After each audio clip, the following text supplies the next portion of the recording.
Now the second type of stereoisomerism, that is optical isomerism. Before directly understanding the concept of optical isomerism, we need to understand some basic terms. Let us look into that first. That is plane polarized light. So we know that light consists of waves vibrating in all planes perpendicular to the line of propagation of light. And if a beam of such a light is passed through a nickel prism, and nickel prism is made up of pure crystals of calcium carbonate, then the emitted light waves vibrate only in one plane. And the light whose vibrations occur only in one plane, that is termed as this plane polarized light.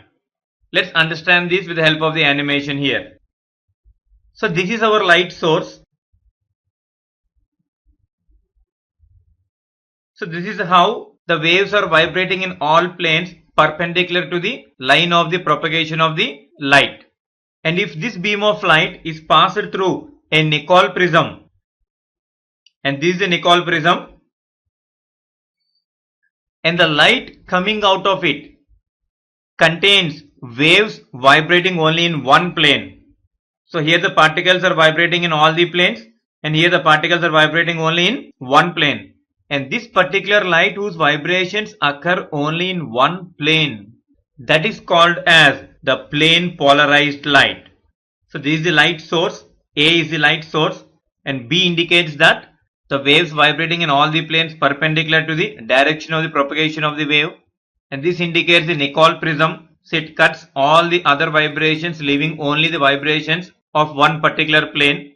So the light coming out of the nickel prism contains waves vibrating only in one plane, and that is called as the plane polarized light. Then when the solutions of certain organic compounds are kept in the path of this plane polarized light, they rotate the plane polarized light either to the left or to the right, and such compounds are called as optically active. So what's the meaning of optically active compounds? When we pass the plane polarized light through the solutions of certain organic compounds, rotate the plane polarized light either to the left or to the right, and such compounds are called as optically active compounds, and this phenomenon is called as optical activity. This phenomenon is called as optical activity. And let us understand this by looking into this animation. So this is our source of light containing waves vibrating in all planes, and that is passed through nickel prism, which is made up of pure crystals of calcium carbonate, and then the light coming out of it is passed through a solution of certain organic compound.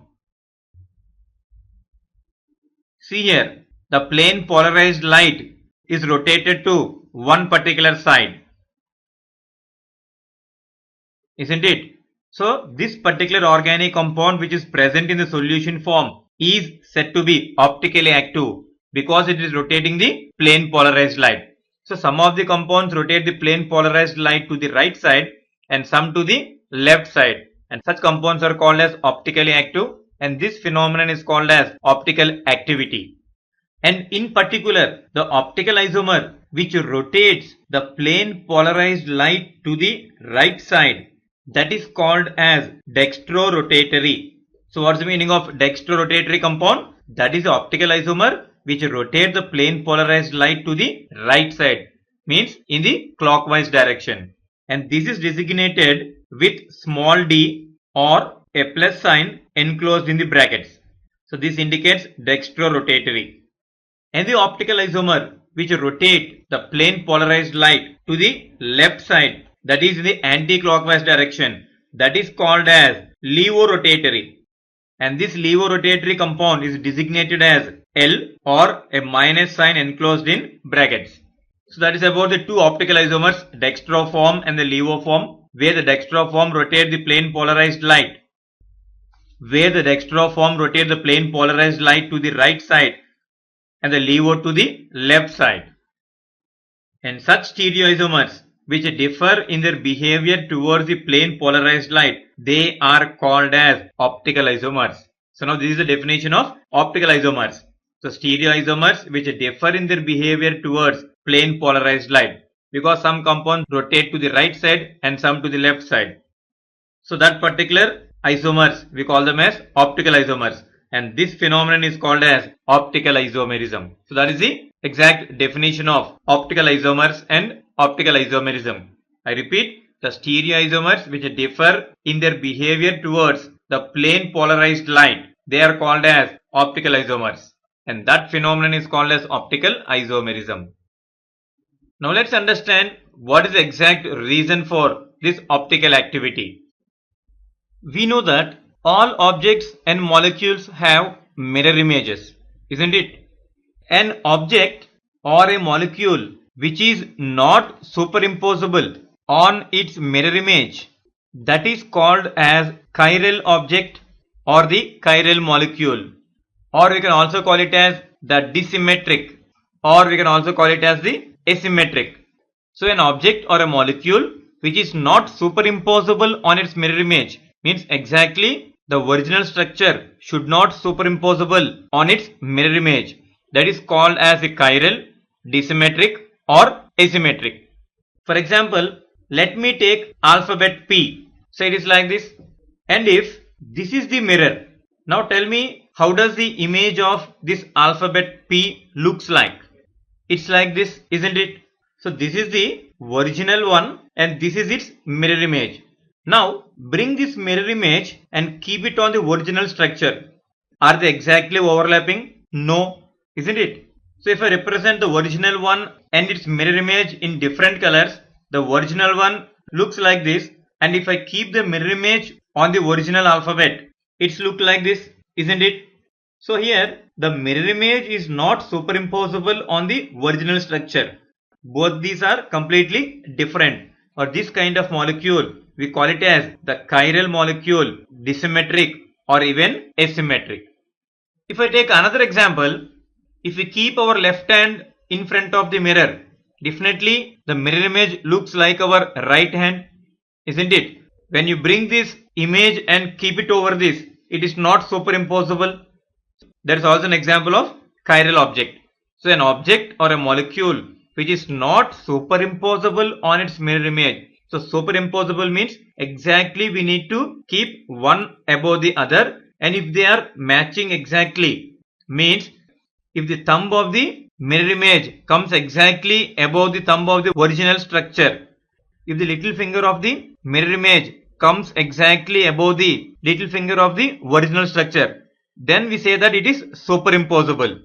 And as they are not exactly one above the other, we are calling it as not superimposable. And that kind of object we call it as the chiral or disymmetric. And the stereoisomers which are non-superimposable mirror images of each other, we call them as enantiomers. So what are enantiomers? The stereoisomers which are non-superimposable mirror images. So these two are stereoisomers because these two are mirror images of each other and they are non-superimposable. So these non-superimposable mirror images, they are nothing but enantiomers. Is it clear now? And the molecular dissymmetry or the chirality is a necessary condition for the existence of enantiomers. And a pair of enantiomers, they have identical physical and chemical properties, but they differ in their action towards the plane polarized light. So they differ in their behavior towards the plane polarized light. They are called as the stereoisomers, and in particular here we call them as the enantiomers. According to scientist named Van 't Hoff, an organic molecule is chiral if one of the carbon is attached to 4 different atoms or groups, and such a carbon is marked with a star. That is called as the chiral carbon, or we also call it as the stereogenic center, because that is responsible for the optical activity, or we can also call it as the asymmetric carbon. So according to Van 't Hoff, an organic molecule is said to be chiral if at least it contains one carbon atom attached to 4 different atoms or groups.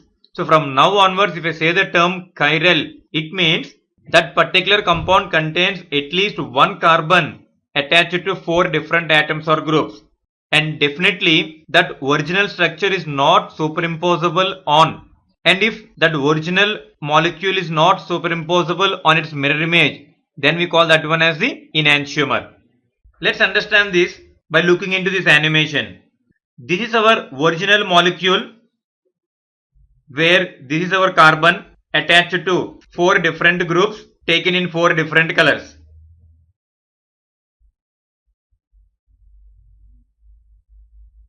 And its mirror image looks like this, isn't it? Now bring that mirror image and try to superimpose on the original structure. See what is happening?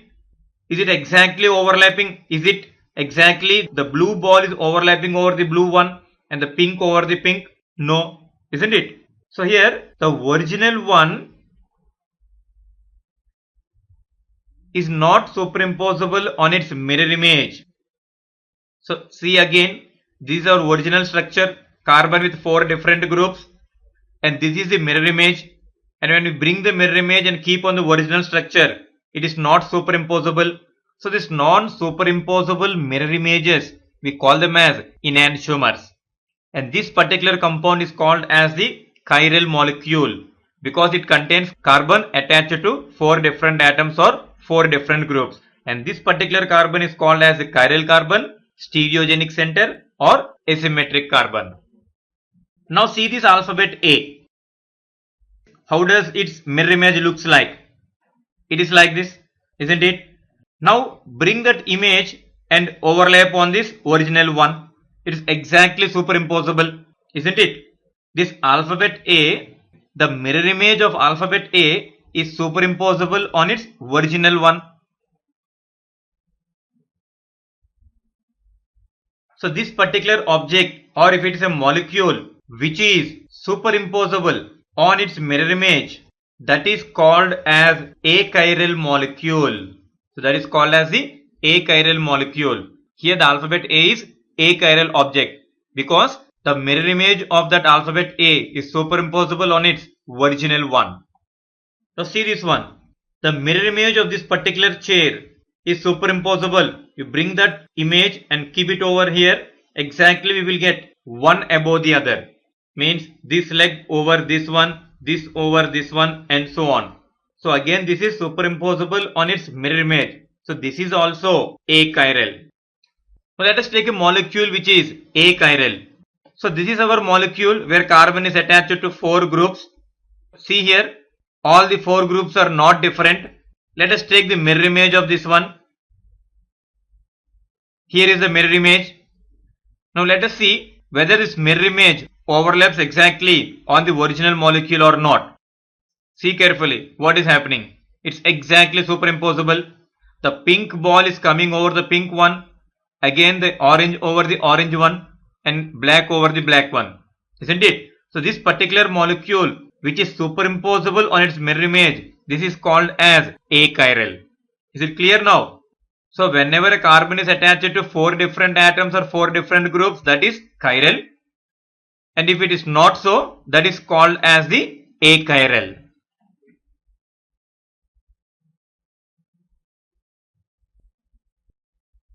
So thus, the only necessary condition for a molecule to show optical activity is that the geometrical structure of the molecule should not be superimposable on its mirror image. That's what I am explaining. Let us take an exact organic compound as an example and understand this. It is lactic acid. In lactic acid, the carbon is attached to 4 different groups. One is hydrogen, other one is OH group, the third one is the CH3, the fourth one is the carboxylic acid group. Let's see how it looks like. So this is the lactic acid molecule. And this is the chiral center or the stereogenic center where carbon is attached to 4 different groups. And its mirror image looks like this.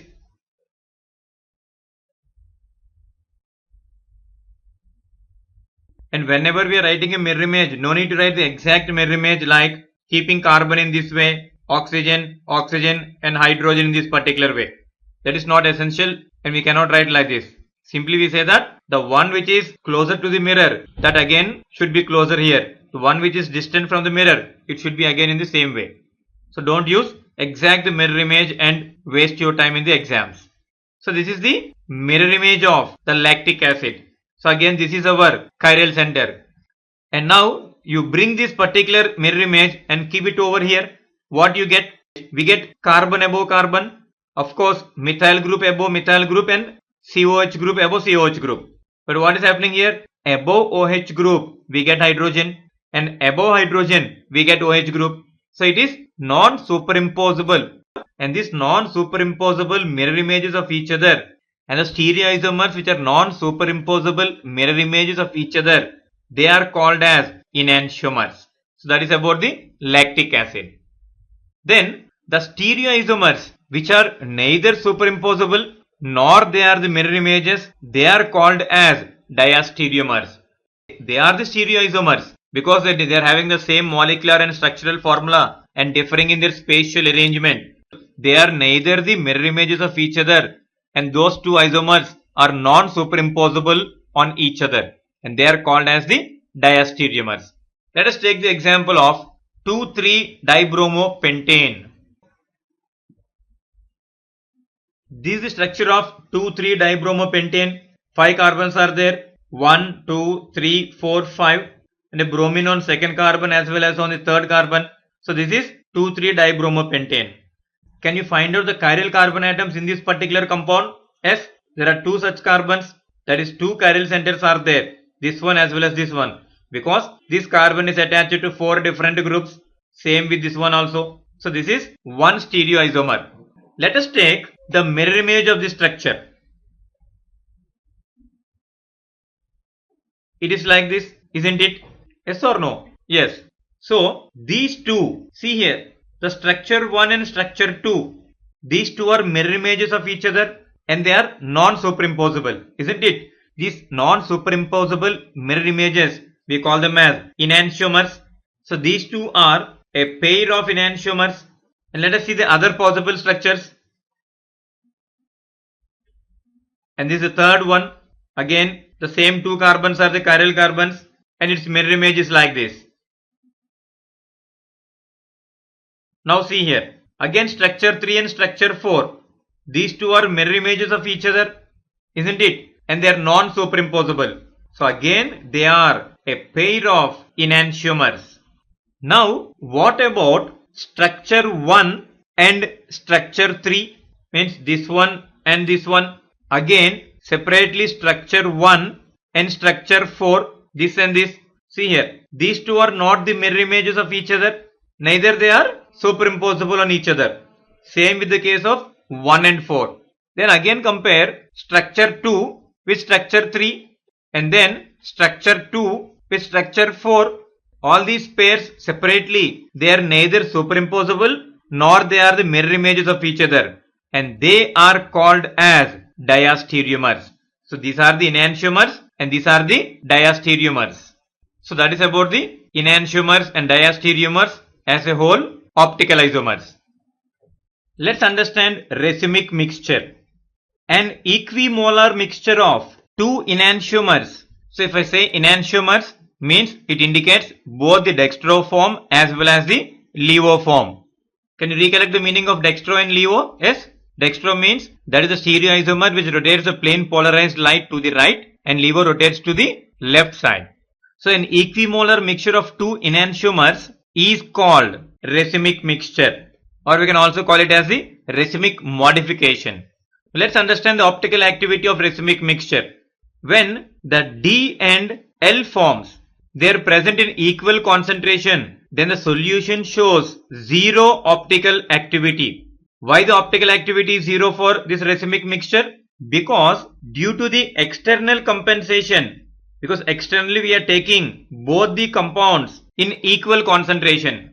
What is happening then? The optical rotation of one isomer is cancelled by the other one, because 50% of the substance rotate the plane polarized light to the right side, and other 50% to the left side. So the net optical rotation is zero.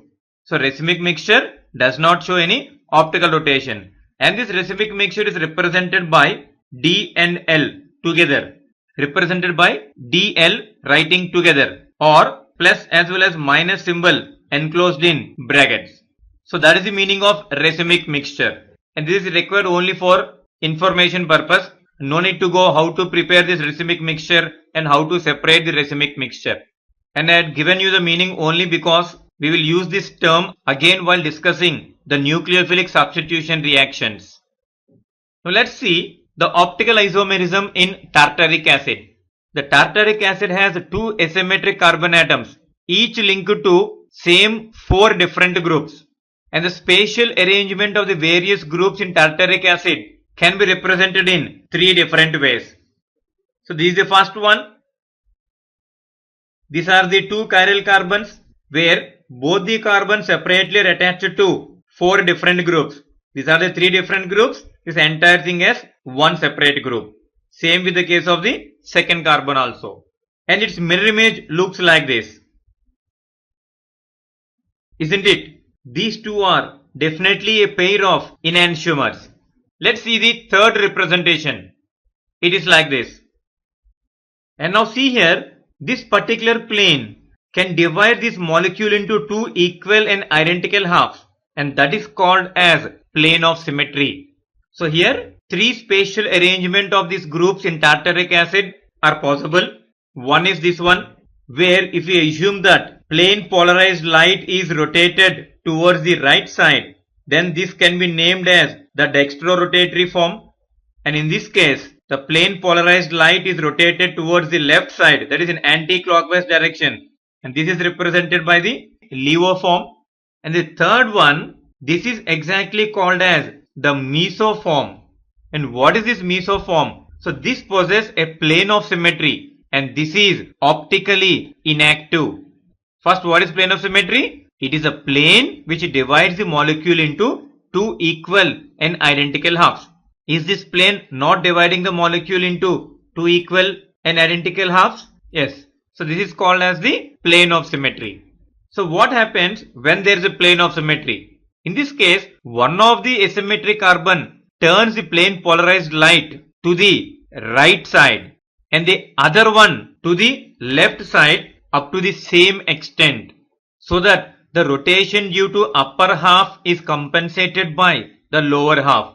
That is, due to internal compensation, the net optical rotation is 0 for this particular meso compound. So tartaric acid exists in three different forms. One is dextro form, second one levo form, and the third one is the meso form. And meso form is optically inactive because of the presence of the plane of symmetry. That is about the optical isomerism in tartaric acid.